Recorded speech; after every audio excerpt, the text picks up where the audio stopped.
I don't know how much you know about what would happen if there's no electricity. Not everybody knows these things. A lot of you do that are preppers that are following my channel. But those of you who are not, especially if you live in big cities, okay, which is most people, when there's no electricity, water, even though you have it coming to your house, cannot be pumped to your house. You will lose your water. Your sewage cannot be pumped away from your house. Sewage will back up. Toilets will not flush. That is not only a major health risk, but totally disgusting. Okay. You won't have refrigeration.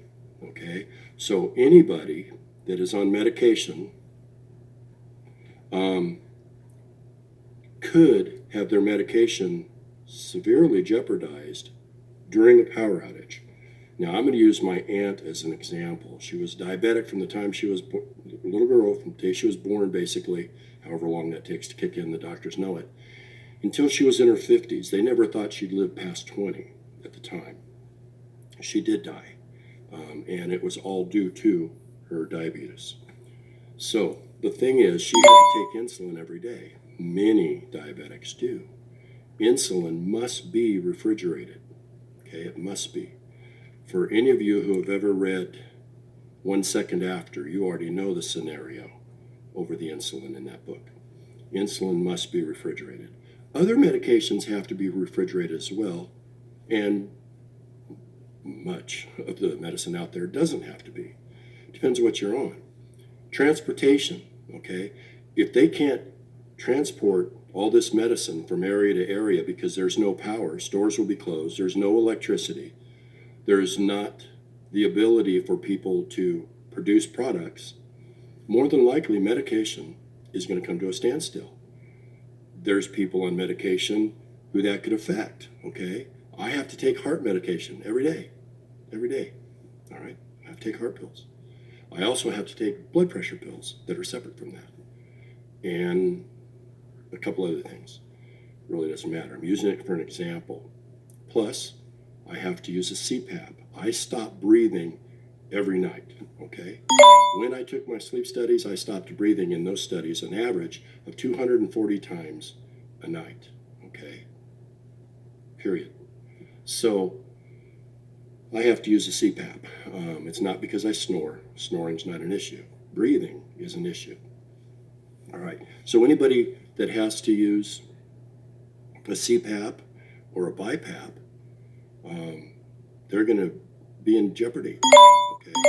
It's not that they will necessarily, and mine is considered, there's a level of being on a CPAP where your health is in jeopardy if you don't have it. Okay. It could get really, really bad for you, including to death. All right. So if people can't sleep, then their judgment gets impaired. They fall asleep at the wheel. They fall asleep when they're using tools. They could be standing and fall asleep and hurt themselves by hitting their head on something, potentially killing themselves.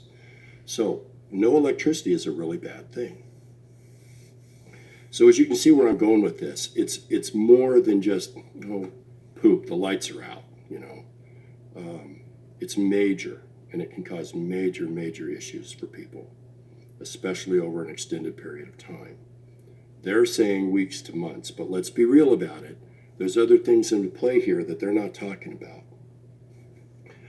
Our transformers that, I believe they're the transformers, I believe that's what they're called, that work, our power stations.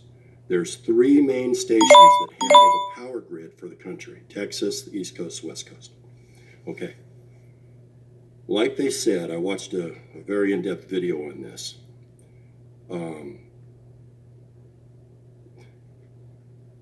If those transformers were to go bad, they're trashed. Like we'll say in an EMP attack and everything's fried. We have 2 replacement transformers that are as old as the ones that are currently there. Okay. We don't make them in the United States. That really came to a shock to me. We have a national power grid, and we're not constantly maintaining that power grid by making sure we have transformers.